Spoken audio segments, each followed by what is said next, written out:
English എനിക്ക് ഒട്ടും അറിയില്ല, പഠിപ്പിച്ചു തരുമോ എന്ന് ചോദിച്ച് കുറേ മെസ്സേജ് എല്ലാ ദിവസവും എനിക്ക് കിട്ടാറുണ്ട്. ഞാൻ ഓൾറെഡി ഇംഗ്ലീഷിൻ്റെ ബിഗിനേഴ്സിന് വേണ്ടിയിട്ടുള്ള കുറേ സീരീസ് ചെയ്തിട്ടുണ്ട്. അപ്പോൾ ഞാൻ പലപ്പോഴും അത് നോക്കി പഠിച്ചോളൂ എന്ന് പറയുമ്പോഴും പഴയ വീഡിയോസ് അല്ലേ, പുതിയതിടാൻ പറ്റുമോ എന്ന് ചോദിക്കാറുണ്ട്. അപ്പോൾ ഞാൻ കഴിഞ്ഞ ദിവസം ഒരു പോൾ നടത്തിയിരുന്നു, എന്ത് ടൈപ്പ് വീഡിയോ ആണ് നിങ്ങൾക്ക് വേണ്ടതെന്ന്.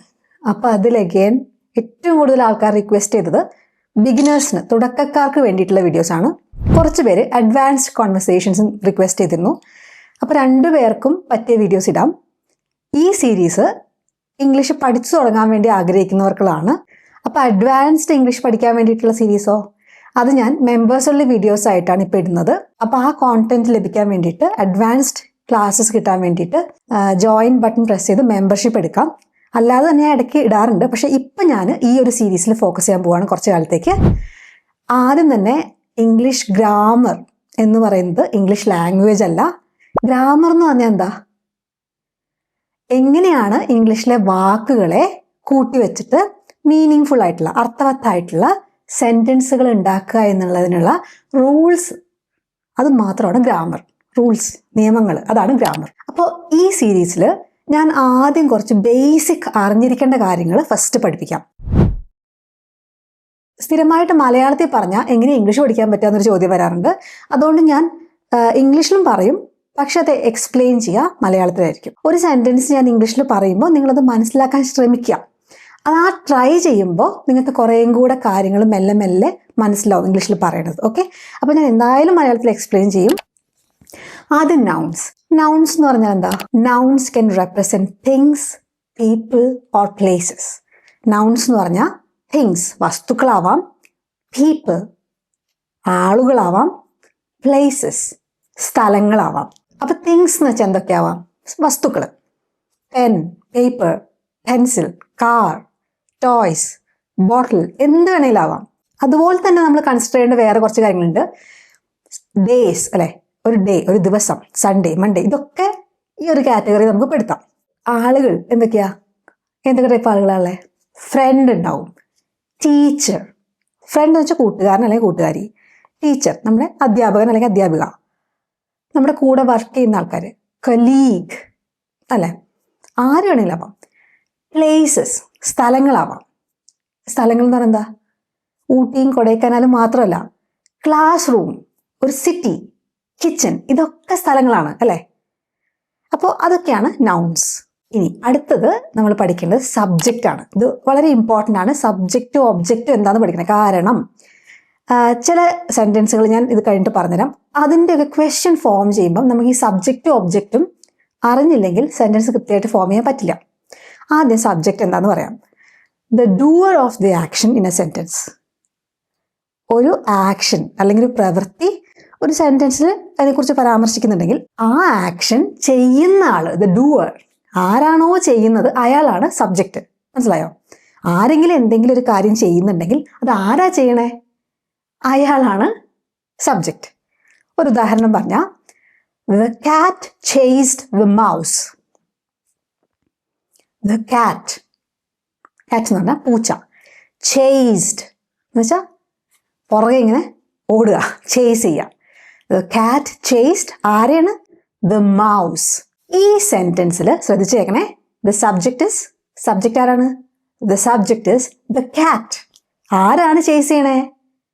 ആരെയാണെന്നല്ല, ആരാണ് ചെയ്യുന്നത്? The cat. So the cat is the subject in the sentence. എടുത്തും കിട്ടിയോ? ഒബ്ജക്റ്റ് ആരാ? Who receives the action of the verb. നമ്മുടെ ആക്ഷൻ ആർക്കാണ് ലഭിക്കുന്നത്, ആരാണ് അതുകൊണ്ട് അനുഭവിക്കുന്നത്, അയാളാണ് ഒബ്ജക്റ്റ്. നമ്മുടെ എക്സാമ്പിളിൽ ആരാണ് object? The cat chased the mouse. ആരെയാണ് ഇത് ചേസ് ചെയ്തത്? ആർക്കാണ് പൊറുതിമുട്ടിയത് അവിടെ ചേസിങ് കാരണം? The mouse. So the mouse is the object. അപ്പൊ ആര് ചെയ്യുന്നു, ആരെ എന്തിനെ ചെയ്യുന്നു എന്നുള്ളതാണ് സബ്ജക്റ്റും ഒബ്ജക്റ്റും. ആ പ്രവൃത്തി ചെയ്യുന്ന ആൾ സബ്ജക്റ്റും അതിൻ്റെ എഫക്റ്റ് കിട്ടുന്ന ആൾ ഒബ്ജക്റ്റുമാണ്. ഓക്കെ, ഈ ആള് എന്ന് പറയുമ്പം അത് ഒരു മനുഷ്യനോ വലിയോ ആവണമെന്ന് നിർബന്ധമില്ല. എന്ത് തരം നൗൺസും ആവും. സബ്ജക്റ്റും ഒബ്ജക്റ്റും നൗൺസ് ആണ്. ഓക്കെ, എന്നാൽ ഞാനൊരു സെൻറ്റൻസ് പറയാം. നിങ്ങൾ അതിലെ സബ്ജക്റ്റ് ആരാന്ന് പറയണേ. My sister likes books. My sister, എൻ്റെ സഹോദരി, ലൈക്സ്, ഇഷ്ടപ്പെടുന്നു. എന്ത്? ബുക്സ്, പുസ്തകങ്ങൾ. എൻ്റെ സഹോദരിക്ക് പുസ്തകങ്ങൾ ഇഷ്ടമാണ് എന്നാണ് ആ സെൻറ്റൻസ്. അപ്പോൾ ഇതിൽ സബ്ജക്റ്റ് ആരാ? ആർക്കാണ് ഇഷ്ടം? My sister. ഒബ്ജക്റ്റ് എന്താ? ബുക്സ്. എന്തിനെയാണ് ഇഷ്ടം? ബുക്സ്. ക്ലിയർ ആയോ? Tina doesn't like Anu. ടീനയ്ക്ക് അനുവിനെ ഇഷ്ടമല്ല. ഡസൻറ്റ് ലൈക്ക് എന്ന് വെച്ചാൽ ഇഷ്ടമല്ല. ലൈക്ക് എന്ന് വെച്ചാൽ ഇഷ്ടം. ഇഷ്ടമല്ല എന്ന് പറയാനാണ് ഡസൻറ്റ് ലൈക്ക്. ഇതൊക്കെ നമ്മൾ പഠിക്കും കേട്ടോ. ഇതിപ്പോൾ ഞാൻ സെൻറ്റൻസുകളിൽ സബ്ജക്റ്റും ഒബ്ജക്റ്റും കാണാൻ വേണ്ടി പറയുന്നതാണ്. ഇതൊക്കെ എങ്ങനെ വരിക എന്ന് വെച്ചാൽ ഇതൊക്കെ നമ്മൾ പഠിക്കും കേട്ടോ. അപ്പോൾ ടീന ഡസൻറ്റ് ലൈക്ക് അനു. ഇതിൽ സബ്ജക്റ്റ് ആരാ? ലൈക്ക് എന്നുള്ളത് ആർക്കാണ് ഇഷ്ടമല്ലാത്തത്? ടീനയ്ക്ക്. Tina doesn't like. അപ്പോൾ ടീനയാണ് ഇഷ്ടപ്പെടാതിരിക്കുന്നത്. അപ്പോൾ ടീനയാണ് സബ്ജക്റ്റ്. ആരെയാണ് ഇഷ്ടപ്പെടാതിരിക്കണേ?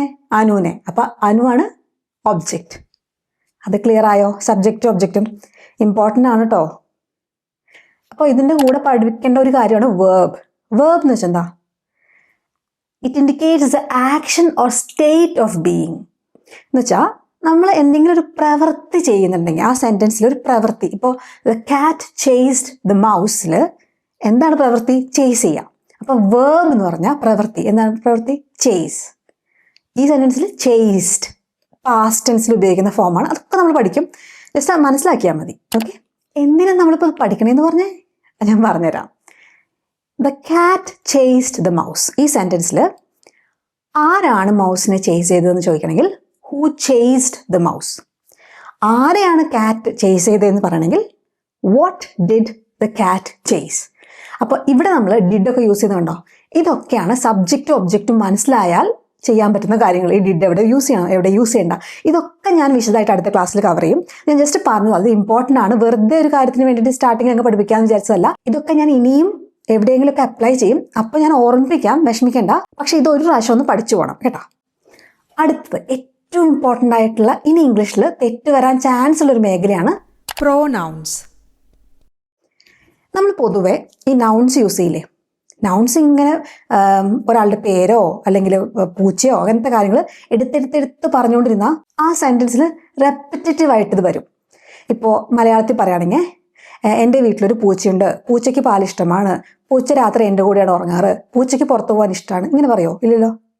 എൻ്റെ വീട്ടിലൊരു പൂച്ചയുണ്ട്, അവൻ പാല് കുടിക്കും, അവൻ എൻ്റെ കൂടെയാണ് ഉറങ്ങാറ്. കണ്ടോ? അങ്ങനെ അവൻ, അവൾ എന്നൊക്കെ നമ്മൾ മലയാളത്തിൽ യൂസ് ചെയ്യുന്ന പോലെ തന്നെയാണ് ഇംഗ്ലീഷിൽ പ്രൊനൗൺസ് വരുന്നത്. അപ്പോൾ ഇനി കുറച്ച് കാര്യങ്ങൾ പറഞ്ഞതിന് മുമ്പ് വേറൊരു ഇമ്പോർട്ടൻറ്റ് കാര്യം പറയട്ടെ. നമ്മൾ എപ്പോഴും മലയാളം വെച്ചിട്ട് ഒരു ട്രാൻസ്ലേറ്റ് ചെയ്ത് ഇംഗ്ലീഷ് പഠിക്കാൻ ശ്രമിക്കാറുണ്ട്. അങ്ങനെ ചെയ്യരുത്. കാരണം എന്താണെന്ന് വെച്ചാൽ ഒരമ്മ പെറ്റ രണ്ട് മക്കളല്ല മലയാളവും ഇംഗ്ലീഷും. രണ്ട് ഡിഫറെൻറ്റ് ലാംഗ്വേജ് ഫാമിലീസാണ്. എന്തെങ്കിലുമൊക്കെ ബന്ധങ്ങൾ, ഇപ്പോൾ ഞാൻ പറഞ്ഞില്ലേ അവിടെയും പ്രൊനൗൺസ് ഉണ്ട്, മലയാളത്തിലും ഉണ്ട്. അപ്പോൾ അങ്ങനെ കുറേ ബന്ധങ്ങളുണ്ടല്ലോ എന്നൊക്കെ നമുക്ക് ആദ്യം തോന്നുമ്പോൾ നമ്മൾ വിചാരിക്കും മലയാളം പഠിച്ച് അതേപോലെ തന്നെ അങ്ങ് ട്രാൻസ്ലേറ്റ് ചെയ്ത് ഇംഗ്ലീഷ് ഉണ്ടാക്കാമെന്ന്. ഒരിക്കലും അങ്ങനെ ചെയ്യരുത്. ഈ കോഴ്സ് അങ്ങനെയല്ല എടുക്കാൻ പോകുന്നത്. ഇംഗ്ലീഷിൻ്റെതായ രീതിയിൽ പഠിപ്പിക്കുക. ഇംഗ്ലീഷ് എക്സ്പ്ലെയിൻ ചെയ്യാൻ വേണ്ടിയിട്ട്, എന്ന് വെച്ചാൽ ഒരാൾക്കൊരു ഭാഷ അറിയില്ലെങ്കിൽ അതൊന്നും എന്താണെന്ന് പറഞ്ഞു കൊടുക്കാൻ അവരുടെ മാതൃഭാഷ ഉപയോഗിക്കില്ലേ, അതിനുവേണ്ടി മാത്രമാണ് ഞാൻ മലയാളം യൂസ് ചെയ്യുന്നത്. കുറച്ച് കഴിഞ്ഞ് നിങ്ങൾക്ക് ആ ഇംഗ്ലീഷിൽ എങ്ങനെയാണ് നമ്മൾ സെൻറ്റൻസ്, എന്ന് വെച്ചാൽ മലയാളത്തിൽ ട്രാൻസ്ലേറ്റ് ചെയ്യാണ്ട് ഇംഗ്ലീഷിൽ തന്നെ എങ്ങനെയാണ് സെൻറ്റൻസുകൾ ഉണ്ടാക്കുന്നതെന്നൊക്കെ പഠിക്കും. ഓക്കെ. അപ്പോൾ രണ്ട് സെൻറ്റൻസ് നോക്കാം. നിങ്ങൾക്കൊരു കാറുണ്ട്. അപ്പോൾ ഞാൻ നിങ്ങളുടെ അടുത്തൊന്ന് പറയാണ്, നിങ്ങളുടെ കാറ് നല്ല ഭംഗിയുണ്ട് കേട്ടോ. യോർ കാർ, നിങ്ങളുടെ കാർ എന്ന് പറയാൻ your car is lovely. Your car is lovely. നിങ്ങളുടെ കാറ് നല്ല ഭംഗിയുണ്ട് കാണാൻ, മനോഹരമാണ്. ഐ ലൈക്ക് ഇറ്റ്, എനിക്കിഷ്ടമാണത്. കണ്ട, ഐ ലൈക്ക് യുവർ കാർ എന്നല്ല പിന്നെ പറയണത്, ഐ ലൈക്ക് ഇറ്റ്. അപ്പം വസ്തുക്കളെ പറയാൻ വേണ്ടിയിട്ട് ഇറ്റ് എന്നുള്ള വാക്കാണ് യൂസ് ചെയ്യുക. ആദ്യം നമ്മൾ ഇറ്റ് എന്ന് പറഞ്ഞാൽ എന്തിനെ കുറിച്ചാണ് പറയണത് അറിയില്ല, അതുകൊണ്ട് ഇറ്റ് ഇസ് ലവ്ലി എന്ന് പറയില്ല. കാരണം എന്തിനെ കുറിച്ചാണ് പറയണേ? അപ്പം അത് മനസ്സിലാക്കാൻ വേണ്ടിയിട്ട് ആദ്യം എന്താ വസ്തു എന്നുള്ളത് കൃത്യമായിട്ട് പറയുക. നിങ്ങളുടെ car, your car is lovely. എനിക്കത് ഇഷ്ടമാണ് എങ്ങനെ പറഞ്ഞു? I like it, I like it. Okay. അപ്പോൾ അവിടെ ഐ ലൈക്ക് ഇറ്റ്, ഇറ്റാണ് നമ്മൾ പഠിക്കണ പുതിയ വാക്ക്. അടുത്തത് പറയാം. Tom eight the chocolate. Chocolate ആര് കഴിച്ചു? ടോം കഴിച്ചു. കഴിക്കുക ഈറ്റ്, അതിൻ്റെ പാസ്റ്റ് ഫോം എയ്റ്റ്. ഈ പാസ്റ്റ് ഫോം ഒക്കെ എന്താണെന്നൊക്കെ നമ്മളിനി പഠിക്കും കേട്ടോ. അപ്പോൾ ഞാൻ ജസ്റ്റ് ഇവിടെ നിന്ന് പറഞ്ഞു പോവാം. നിങ്ങൾ അതിനെക്കുറിച്ച് കൂടുതൽ ആലോചിച്ച് ടെൻഷൻ അടിക്കരുത്. ഇവിടെ നമ്മൾ പഠിക്കണ കാര്യത്തിൽ ഫോക്കസ് ചെയ്യാം. Tom eight the chocolate. Tom എന്ത് കഴിച്ചു? ചോക്ലേറ്റ് കഴിച്ചു. അപ്പൊ ഈ സെന്റൻസിൽ നമ്മൾ ടോമിന് പകരം അവൻ കഴിച്ചു എന്നെങ്ങനെ പറയും? അവൻ എന്ന് പറയാൻ ഹി. അപ്പൊ ടോമിന് പകരം ഹി എന്ന് ഉപയോഗിച്ചാൽ മതി. He eight the chocolate. He eight the chocolate. കണ്ടോ? അപ്പോൾ നമ്മൾ ഒരാളുടെ പേര് ഉപയോഗിക്കുന്നതിന് പകരം ഉപയോഗിക്കുന്ന സംഭവമാണ് പ്രൊനൗൺ ഹി. ഇനി വളരെ ഇമ്പോർട്ടൻ്റ് ആയിട്ട് ഇവിടെ തെറ്റ് വരുത്തുന്നൊരു മേഖലയാണ് സബ്ജക്റ്റ് പ്രൊനൗൺസ് എന്നിട്ടുള്ള സംഭവമുണ്ട്. അതെന്താ ചെയ്യാന്ന് വെച്ചാൽ നമ്മളെ സെൻറ്റൻസിലെ സബ്ജക്റ്റ് ഇല്ലേ, അതിനെയാണ് റീപ്ലേസ് ചെയ്യുക. അല്ലെ, ആരാണ് ആ പ്രവൃത്തി ചെയ്യുന്നത് അവരാണ് സബ്ജക്റ്റ്, നമ്മൾ പറഞ്ഞല്ലോ. അപ്പോൾ ആ സബ്ജക്റ്റിനെ റീപ്ലേസ് ചെയ്യണം. ഇപ്പോൾ ടോം എയ്റ്റ് ചോക്ലേറ്റ്. അപ്പോൾ ടോം എന്ന് പറഞ്ഞാൽ ആരവിടെ? സബ്ജക്റ്റ് ആണോ? അതെ അല്ലേ, സബ്ജക്റ്റ് ആരാ? ടോം അല്ലേ. ആരാണ് ചെയ്യുന്നത്? ഈറ്റ് ചെയ്യുന്ന പ്രവൃത്തി ആരാണ് ചെയ്തത്? ടോം. അപ്പോൾ ടോം ആണ് സബ്ജക്റ്റ്. അപ്പോൾ നമ്മൾ സബ്ജക്റ്റിനെ റീപ്ലേസ് ചെയ്യുമ്പം ഹീ എന്ന് ഉപയോഗിച്ചു. He ate the chocolate. മനസ്സിലായോ? അപ്പോൾ ടോം അല്ല, രാധയാണ് ചോക്ലേറ്റ് കഴിച്ചിരുന്നെങ്കിലോ? Radha ate the chocolate. രാധയ്ക്ക് പകരം എന്ത് ഉപയോഗിക്കും? ഷീ. അവൾ. She ate the chocolate. Okay. ഇനി നമ്മൾ വസ്തുക്കളാണെങ്കിലോ ഇറ്റ് എന്നാണ് ഉപയോഗിക്കാം. അത് നീല കളറാണ് എന്ന് പറയാൻ വേണ്ടിയിട്ട് it is blue. Okay, it is blue. ഇതെൻ്റെ പുസ്തകമാണ്. This is my book. അത് നീല കളറാണ്. It is blue. ഇനി നിങ്ങൾ ചോക്ലേറ്റ് കഴിച്ചു. നീ അല്ലെങ്കിൽ നിങ്ങൾ എന്ന് വെച്ചാൽ പ്ലൂറൽ അല്ലെ. പ്ലൂറൽ എന്ന് വെച്ചാൽ ഒന്നിൽ കൂടുതൽ, ബഹുവചനം അതാവാം. അല്ലെങ്കിൽ നമ്മൾ ഒരാളെ പറയാം നീ. രണ്ടിനെ ഇംഗ്ലീഷിൽ പറയുന്ന വാക്ക് യു. നീ ചോക്ലേറ്റ് തിന്നു. You ate the chocolate. അപ്പോൾ യു. ഞങ്ങൾ അല്ലെങ്കിൽ നമ്മൾ ചോക്ലേറ്റ് തിന്നു എന്ന് പറയാൻ വി എയ്റ്റ് ദ ചോക്ലേറ്റ്. എന്ന് വെച്ചാൽ വിനി, ടീന, അനു ഇവർ 3 പേരും ചോക്ലേറ്റ് കഴിച്ചു എന്ന് പറയാൻ ഞങ്ങൾ വി എന്ന് ഉപയോഗിക്കാം, പേരെടുത്ത് പറയുന്നതിന് പകരം. അവർ ആണെങ്കിലോ ദേ. ഇത് ഇമ്പോർട്ടൻ്റ് ആണ്. ഇത് ഈ ഒരു ഭാഗം സബ്ജക്ട് പ്രൊനൗൺ പിന്നെ ആൾക്കാർക്ക് അറിയുണ്ടാവും. ഒബ്ജക്ട് പ്രൊനൗൺ വരുമ്പോഴേക്കും ഭയങ്കരമായിട്ട് ആൾക്കാർ തെറ്റിക്കാറുണ്ട്. അതുകൊണ്ട് ശ്രദ്ധിക്കണേ. ഞാൻ ഐ, നീ യു, അവൻ ഹി, അവൾ ഷീ, അത് ഇറ്റ്. നിങ്ങൾ ബഹുവചനാണെങ്കിലോ അതും യു. നമ്മൾ അല്ലെങ്കിൽ ഞങ്ങൾ വി, അവർ ദേ.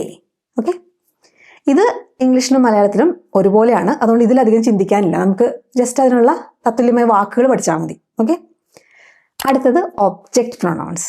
നിങ്ങൾക്ക് ഏകദേശം ഒരു ഐഡിയ ഉണ്ടാവും. സബ്ജക്റ്റ് പ്രൊനൗൺസ് സബ്ജക്റ്റിനെ റീപ്ലേസ് ചെയ്യുകയാണെങ്കിൽ ഒബ്ജക്റ്റ് പ്രൊനൗൺസ് ഒബ്ജക്റ്റിനെ റീപ്ലേസ് ചെയ്യും അല്ലേ. Sam likes Tim. സാമിന് ടിമ്മിനെ ഇഷ്ടമാണ്. ഇവിടെ സാം ആരാ? സബ്ജക്റ്റ്. ടിം ആരാ? ഒബ്ജക്റ്റ്. എന്ന് വെച്ചാൽ സാം ആരെയാണ് ഇഷ്ടപ്പെടുന്നത്? ടിമ്മിനെ. അപ്പോൾ ടിമ്മാണ് ഒബ്ജക്റ്റ്. അപ്പോൾ നമ്മൾ ടിം എന്നുള്ളതിന് പകരം അവനെ എന്ന് പറയാൻ നമ്മൾ ഇംഗ്ലീഷിൽ എന്താ ഉപയോഗിക്കുക? ഹിം. അപ്പം ഇത് ടിമ്മാണ്. This is Tim.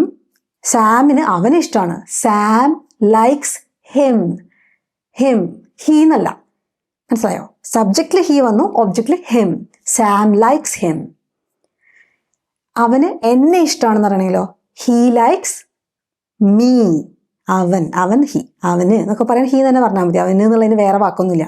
അവന് എന്നെ ഇഷ്ടമാണ്. അപ്പോൾ ആരെ ഇഷ്ടം? മീ. He likes me. അവന് നിന്നെ ഇഷ്ടമാണെന്ന് പറയണെങ്കിലോ ഹി ലൈക്സ് നിന്നെ എന്ന് പറയാൻ യു. അവിടെ നീയും നിന്നെയൊക്കെ യു ആണ് കേട്ടോ. ഒബ്ജക്റ്റിൽ വരുമ്പോൾ യു ആണ്. ഐ അല്ല, മീ ആണ്. മറ്റേത് യു. ഇനി അവൾക്ക് അവനെ ഇഷ്ടമാണെന്ന് പറയണെങ്കിലോ അവൾ. സബ്ജക്റ്റ് വരുമ്പോൾ ഷീ ലൈക്സ് അവനെ. ഹിം. She likes him. അവന് അവളെ ഇഷ്ടമാണെന്ന് പറയണെങ്കിലോ അവൻ. ഹി ലൈക്സ് അവളെ. ഹെർ. ആരാണ് ഒബ്ജക്റ്റിൽ വരുന്നത് അത് പറയാൻ? ആണുങ്ങളാണെങ്കിൽ ഹിം, പെണ്ണുങ്ങളാണെങ്കിൽ ഹെർ. ഒരു വസ്തുവാണെങ്കിലോ ഇറ്റ്. നമ്മളെ എന്ന് പറയാൻ വേണ്ടിയിട്ട് അസ്. He likes us. അവന് നമ്മളെ ഇഷ്ടമാണ്. He likes us. നിങ്ങളെ ഇഷ്ടമാണ്. കുറേ പേരുണ്ട് നിങ്ങൾ. യു. He likes you. അപ്പോൾ നിന്നെ ഇഷ്ടമാണെങ്കിലും നിങ്ങളെ ഇഷ്ടമാണെങ്കിലും യു തന്നെ. അവന് അവരെ ഇഷ്ടമാണ്. അവർ എന്ന് പറയാൻ സബ്ജക്റ്റ് വന്നപ്പോൾ ദേ, ഒബ്ജക്റ്റ് വന്നപ്പോൾ dum. He likes dum. Clear ആയോ? ഇതിലൊരു കാര്യം ശ്രദ്ധിക്കണ്ടേ, നമ്മൾ എന്നെ, മീ എന്ന് പറഞ്ഞ മലയാളത്തിൽ നിന്ന് പഠിക്കാൻ പറ്റില്ല. കാരണം എന്ന് വെച്ചാൽ എന്നോട് എന്നൊക്കെ പറയാനും മീ തന്നെ വരും. തൽക്കാലം ഒബ്ജക്റ്റ് ആയിട്ട് വരുമ്പം ഉപയോഗിക്കുന്നത്. ഞാനാണ് ഒബ്ജക്റ്റ് എങ്കിൽ മീ, നീ യു, അവൻ ഹിം, അവൾ ഹേർ, അത് ഇറ്റ്, നമ്മൾ അസ്, നിങ്ങളെല്ലാവരും, നിങ്ങൾ എന്ന് പറയാൻ യു, അവർ എന്ന് പറയാൻ ദം. ഇപ്പം നമ്മൾ സബ്ജക്റ്റ് പ്രൊനൗൺസും ഒബ്ജക്റ്റ് പ്രൊനൗൺസും പഠിച്ചു. ഇനി ഒരു കക്ഷി കൂടെ ഉണ്ട്, ഇതും ഇമ്പോർട്ടൻ്റ് ആണ്, തെറ്റാൻ ചാൻസ് ഉണ്ട്. Possessive pronouns. പൊസഷൻ എന്ന് വെച്ചിട്ടുണ്ടെങ്കിൽ നമ്മൾ എന്തെങ്കിലും കാര്യം നമ്മുടേതായിട്ട് ഉണ്ടാവുക, ബിലോങ് ചെയ്യാം. ഒരു ഉദാഹരണം പറഞ്ഞാൽ മനസ്സിലാവും. ഇത് എൻ്റെ ബാഗാണ്. അപ്പം ബാഗ് ആരുടെയാണ്? എൻ്റെ. അപ്പോൾ ദിസ് ഇസ് മൈ ബാഗ്. കണ്ടോ, മൈ ബാഗ്, എൻ്റെ ബാഗ്. ഓക്കെ, അപ്പോൾ മൈ എന്ന് വെച്ചാൽ എൻ്റെ. അപ്പം മൈ ബാഗ് എന്ന് പറഞ്ഞാൽ എൻ്റെ ബാഗ്. പക്ഷേ എൻ്റേതാണെന്ന് പറയാൻ ആ വസ്തു എൻ്റേതാണ്. അപ്പോൾ ആദ്യം ഒരു ബാഗ് കാണിച്ചു, അതൊരു ബ്ലൂ ബാഗാണ്, അത് എൻ്റേതാണെന്നല്ലേ പിന്നെ പറയുള്ളൂ. ആ ബ്ലൂ ബാഗ് എൻ്റേതാണെന്ന് എടുത്ത് പറയില്ല. ബ്ലൂ ബാഗ് ഓൾറെഡി പറഞ്ഞു അതൊരു ബ്ലൂ ബാഗാണ്, അത് എൻ്റേതാണ്. അപ്പോൾ അതെങ്ങനെ പറയും? അത് എന്ന് വെച്ചാൽ സബ്ജക്റ്റ് അല്ലേ, ഇറ്റ് ഈസ് മൈൻ. കേട്ടോ, ആദ്യം പറയുകയാണെങ്കിൽ ഇറ്റ് ഈസ് മൈ ബാഗ്. പിന്നെ എൻ്റേതാണ് ആ എടുത്ത് ബാഗ് എന്ന് പറയാതെ പറയാൻ മൈൻ, എൻ്റേത്, mine. Okay, I think this is my bag. I'm sure it's mine. എൻ്റെ ഐഡൻറ്റി കാർഡ് ഒക്കെ അതിൻ്റെ ഉള്ളിലുണ്ട്. ഐ എം ഷുവർ, എനിക്ക് ഉറപ്പാണ്, ഇറ്റ്സ് മൈൻ, എൻ്റേതാണ്. ഓക്കെ, അപ്പം ആദ്യം നമ്മൾ എൻ്റെ തോന്നുന്നു, ഐ തിങ്ക്, എനിക്ക് തോന്നുന്നു എന്ത്, ദിസ് ഇസ് മൈ ബാഗ്, ഇത് എൻ്റെ ബാഗാണെന്ന്. I think this is my bag.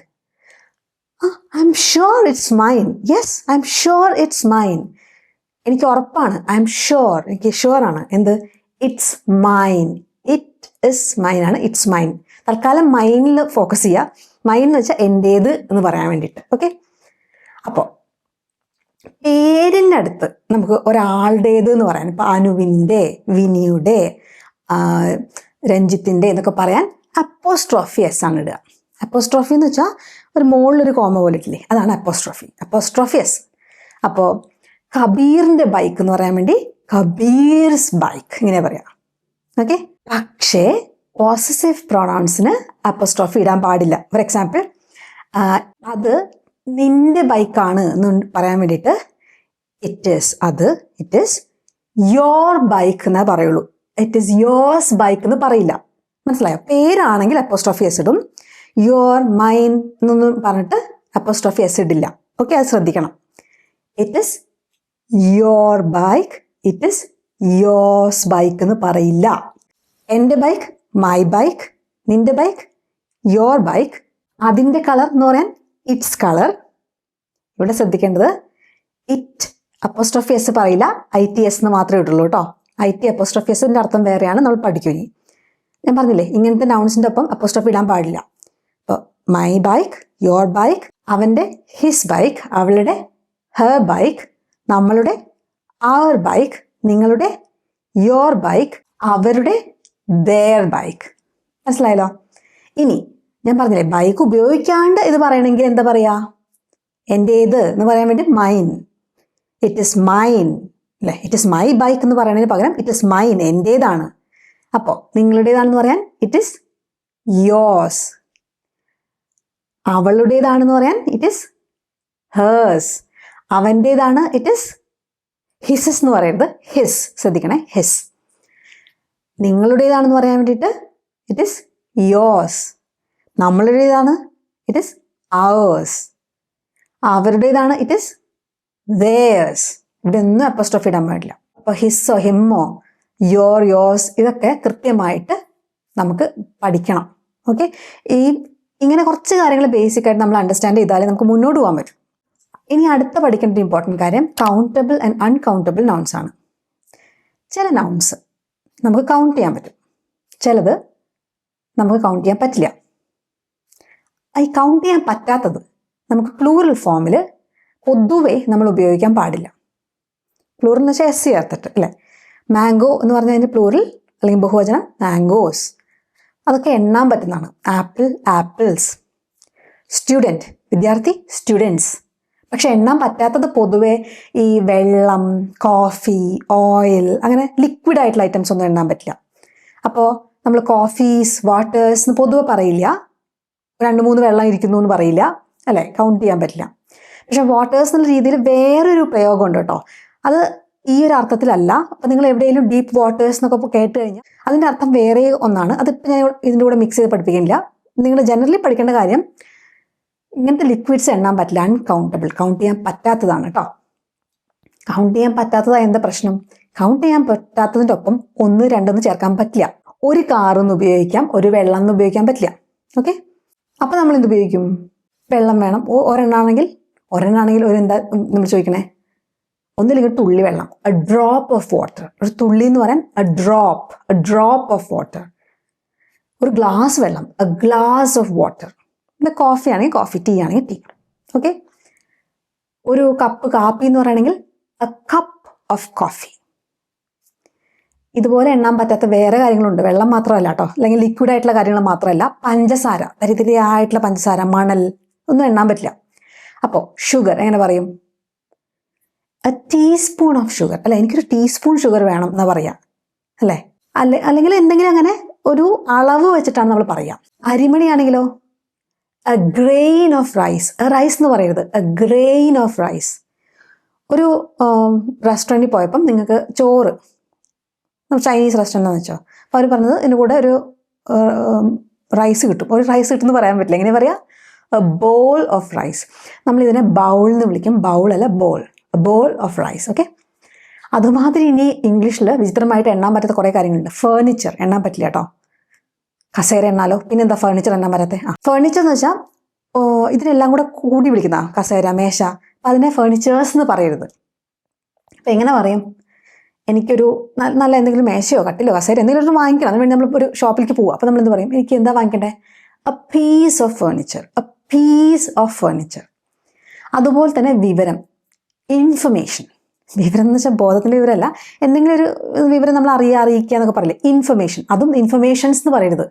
കുറേ ഇൻഫർമേഷൻസ് കിട്ടിയതൊക്കെ മലയാളത്തിൽ നമ്മൾ പറയാറുണ്ട്, കേട്ടിട്ടുണ്ട്. അത് ഇംഗ്ലീഷിൽ അങ്ങനെ ഉപയോഗിക്കരുത്, മലയാളത്തിലും അങ്ങനെ യൂസ് ചെയ്ത്. കാരണം നമ്മൾ അങ്ങനെ ഉപയോഗിച്ച് ശീലിച്ചാൽ ഇംഗ്ലീഷിൽ ഉപയോഗിക്കും ഇൻഫർമേഷൻസ് എന്ന്. അങ്ങനെ പറയില്ല, ഇൻഫർമേഷൻ. അവിടെ എസ് ഇടരുത്.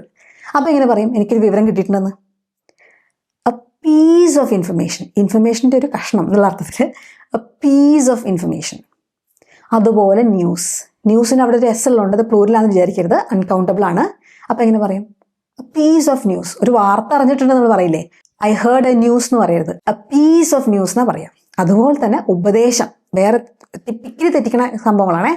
അഡ്വൈസസ് എന്ന് പറയരുത്, എ പീസ് ഓഫ് അഡ്വൈസ് എന്ന് പറയാം. Let me give you advices, അല്ലെങ്കിൽ he gave me many advices ഒന്നും പറയരുത്. എന്താ പറയുക? A piece of advice. ഒരു അഡ്വൈസിൻ്റെ കഷ്ണം, ന്യൂസിൻ്റെ കഷ്ണം, ഇൻഫർമേഷൻ്റെ കഷ്ണം. ഓക്കെ, അപ്പം നമ്മൾ അൺകൗണ്ടബിൾ നൗൺസിൽ നമ്മൾ പ്ലൂറൽ എസ് ഇട്ട് ഉപയോഗിക്കില്ല, അല്ലെ? വാട്ടേഴ്സ്, ഓയിൽസ്, ഫർണിച്ചേഴ്സ് എന്നൊന്നും പറയില്ല, ഇൻഫർമേഷൻസ്, അഡ്വൈസസ് എന്നൊന്നും പറയില്ല. ഇതുപോലെ ശ്രദ്ധിക്കേണ്ട ഒരു കാര്യമാണ് ആർട്ടിക്കിൾസ് യൂസ് ചെയ്യുമ്പോഴും. എന്താണ് ആർട്ടിക്കിൾസ്? ഇംഗ്ലീഷിൽ 3 ആർട്ടിക്കിൾസ് ആണല്ലേ. ആർട്ടിക്കിൾസ് എന്ന് പറയുമ്പോൾ തന്നെ ആർട്ടിക്കിൾ, എന്താ ആർട്ടിക്കിൾ, അങ്ങനെ ചിന്തിക്കാൻ നമുക്കൊരു ടെൻഡൻസി ഉണ്ടാവും. സിമ്പിളാണ്, എ ആൻഡ് ദ. ശ്രദ്ധിക്കേണ്ടത് പ്രൊനൗൺസിയേഷനാണ്. ABCDയിലെ എ ഇല്ലേ, എ എന്നുള്ള ലെറ്റർ വെച്ചിട്ടുണ്ടാക്കുന്ന ഒരു വാക്കാണ് അ. അതിന് പ്രൊനൗൺസിയേഷൻ ഉണ്ടോ? വാക്കാവുമ്പോഴേക്കും അതിൻ്റെ പേര് എ എന്നല്ല, ഓക്കെ. അപ്പോൾ അ ആൻഡ് ദ, ഇത് 3 ആർട്ടിക്കിൾസ്. നമ്മൾ ഒരു കാര്യത്തെക്കുറിച്ച് സംസാരിക്കാം. അപ്പോൾ നമ്മൾ ജനറലി ഉള്ള ഒരു കാര്യത്തെക്കുറിച്ച്, അപ്പോൾ കുറേ എണ്ണം ഉണ്ട്. അതിൽ ഏതാണെന്ന് നമ്മൾ സ്പെസിഫൈ ചെയ്ത് ഇത് ഇന്നതാണെന്ന് പറയുന്നില്ല. ജനറലി പറയുമ്പോൾ നമ്മൾ ഒരു എന്ന് പറയാൻ അല്ലെങ്കിൽ ആൻ ആണ് ഉപയോഗിക്കുക.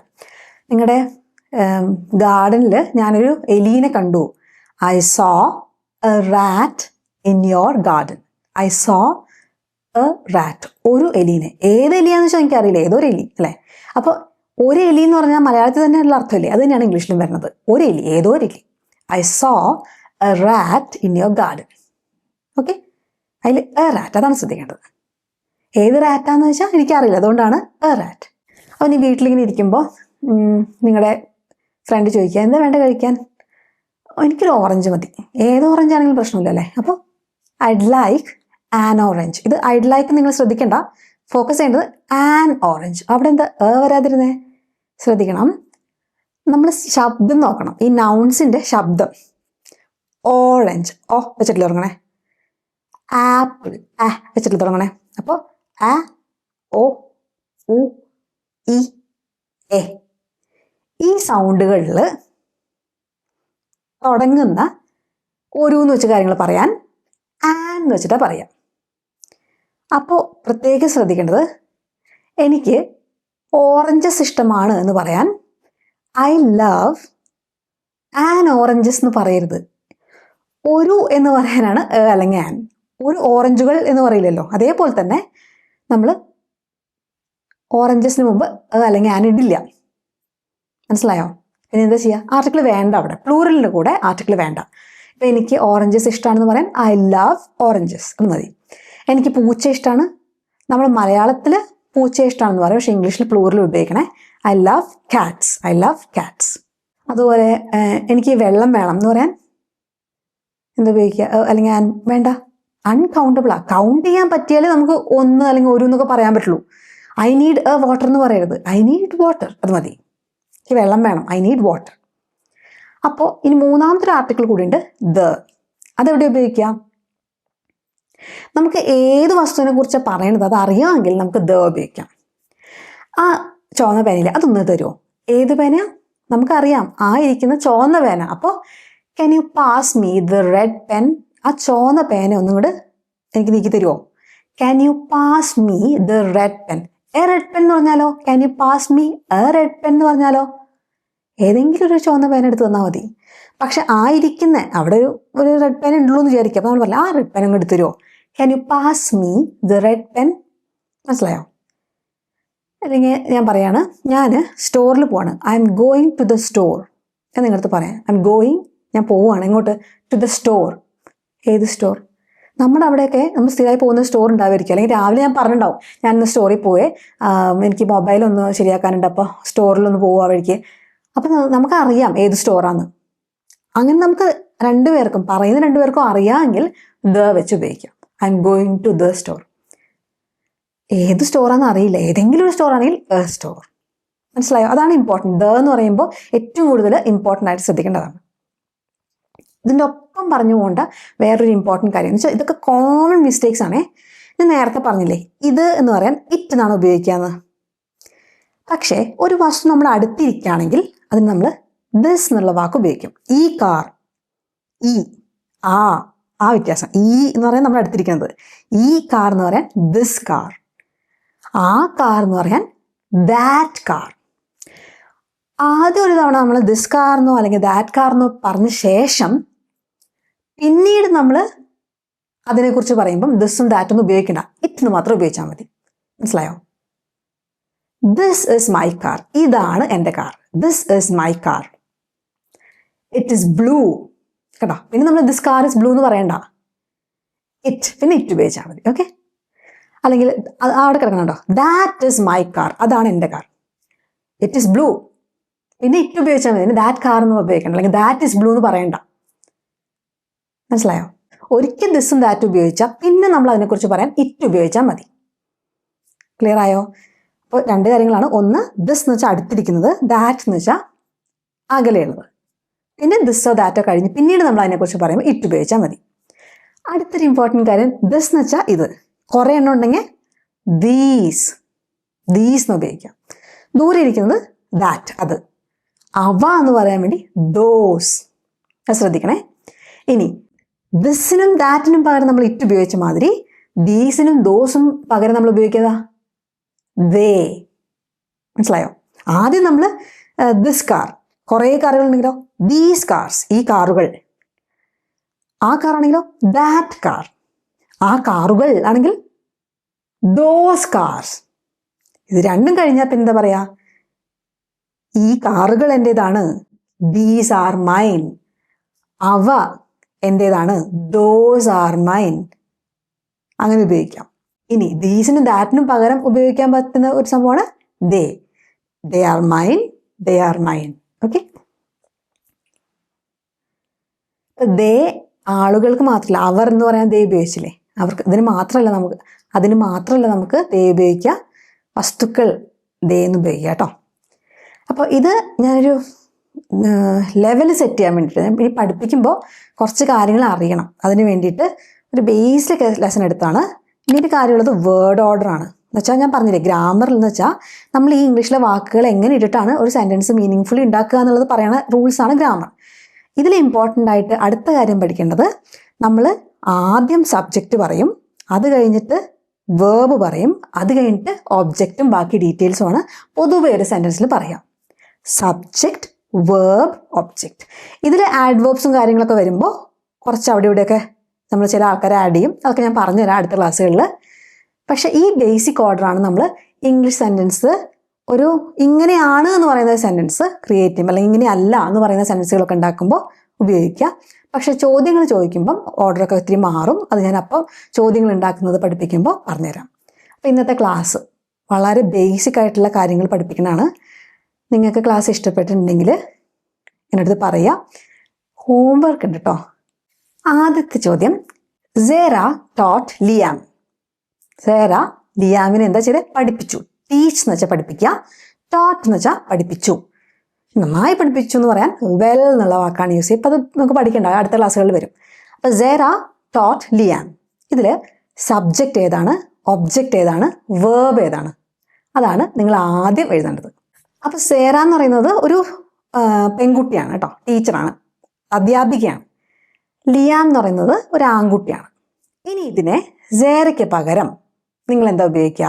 He, she, it, they, her, you എന്താ ഉപയോഗിക്കുക? Dash, dot, dash. അവിടെ ലിയാമിന് പകരം എന്താ ഉപയോഗിക്കുക? He, his, him, her, they, you. അങ്ങനെ ഏത് വാക്ക് വേണമെങ്കിലും വരാം. നിങ്ങൾ കറക്റ്റായിട്ടുള്ള സബ്ജക്റ്റ് പ്രൊണൗണോ ഒബ്ജക്റ്റ് പ്രൊണൗണോ പൊസസീവ് പ്രൊണൗണോ ഏതാണെന്ന് വെച്ചാൽ അത് ഉപയോഗിക്കാം. അപ്പം ഞാൻ നിങ്ങൾക്ക് പറഞ്ഞു തന്നിരുന്നു എന്താണ് സബ്ജക്റ്റ് പ്രൊണൗൺ, ഒബ്ജക്റ്റ് പ്രൊണൗൺ. അതനുസരിച്ച് ഇത് കറക്റ്റായിട്ട് ഫില്ല് ചെയ്യാം. അടുത്തത്, ഈ സെൻറ്റൻസ് കറക്റ്റ് ചെയ്യണം. She gave me an advice. ഈ സെൻറ്റൻസ് തെറ്റാണ്. അത് തെറ്റാണെന്ന് മനസ്സിലായോ? എന്താണ് തെറ്റ്? അത് കറക്റ്റ് ചെയ്യാം. അപ്പം 3 ചോദ്യങ്ങളാണ്. ഇന്നത്തെ ക്ലാസ് നിങ്ങൾക്ക് മനസ്സിലായിട്ടുണ്ടെങ്കിൽ ഈ 3 ചോദ്യങ്ങളുടെ ഉത്തരങ്ങൾ നിങ്ങൾക്ക് കൃത്യമായിട്ട് പറയാൻ പറ്റും. ഈ ചോദ്യങ്ങളുടെ ഉത്തരങ്ങൾ ഞാൻ അടുത്ത ക്ലാസ്സിൽ കറക്റ്റായിട്ട് ഉത്തരങ്ങൾ പറയുന്നതാണ് കേട്ടോ. അപ്പോൾ ഇന്ന് നമ്മൾ പുതിയൊരു സീരീസ് തുടങ്ങിയിട്ട് നിങ്ങൾക്ക് അതിൻ്റെ ബേസിക് കാര്യങ്ങൾ കൃത്യമായി മനസ്സിലായി എന്ന് വിചാരിക്കുന്നു. നിങ്ങൾക്ക് ഒരു ഇംഗ്ലീഷ് കോഴ്സിൽ ജോയിൻ ചെയ്യാൻ താല്പര്യമുണ്ടെങ്കിൽ താഴെ കോമെൻറ്റിൽ അതിൻ്റെ ഡീറ്റെയിൽസ് ഉണ്ടാവും. 90 ഡേ കംപ്ലീറ്റ് ഇംഗ്ലീഷ് കോഴ്സ് ഞാൻ എടുക്കുന്നുണ്ട്. പിന്നെ 30 ഡേ വാട്സപ്പ് ഇംഗ്ലീഷ് കോഴ്സ് എടുക്കുന്നുണ്ട്. വാട്സപ്പ് കോഴ്സ് ഗ്രാമർ പഠിപ്പിക്കുന്നതല്ല, 90 day complete English course complete കോഴ്സാണ്, എല്ലാം കവർ ചെയ്യുന്നുണ്ട്. അപ്പോൾ നിങ്ങൾക്ക് കോഴ്സിൽ ജോയിൻ ചെയ്യാൻ താല്പര്യമുണ്ടെങ്കിൽ ഇമെയിൽ അയച്ചിട്ടോ അല്ലെങ്കിൽ ഫോൺ നമ്പറിൽ ബന്ധപ്പെട്ട് താഴെ കോമെൻറ്റിൽ അതിൻ്റെ ഡീറ്റെയിൽസ് ഉണ്ടാവും കേട്ടോ. അപ്പോൾ ഇന്ന് ഇത്രയേ ഉള്ളൂ. അപ്പോൾ ഇന്നത്തെ ക്ലാസ് എല്ലാവർക്കും നന്നായി മനസ്സിലായെന്ന് വിചാരിക്കുന്നു. സംശയങ്ങളുണ്ടെങ്കിൽ ചോദിക്കുക കേട്ടോ. ഈ ലെസൺ ഇഷ്ടപ്പെട്ടിട്ടുണ്ടെങ്കിൽ നിങ്ങളത് അഭിപ്രായങ്ങൾ അറിയിക്കും വേണേ. അടുത്ത ദിവസം ഇതിൻ്റെ അടുത്ത ക്ലാസ്സായിട്ട് കണ്ടിന്യൂ ചെയ്യും ഞാൻ. അതുവരേക്കും ബൈ.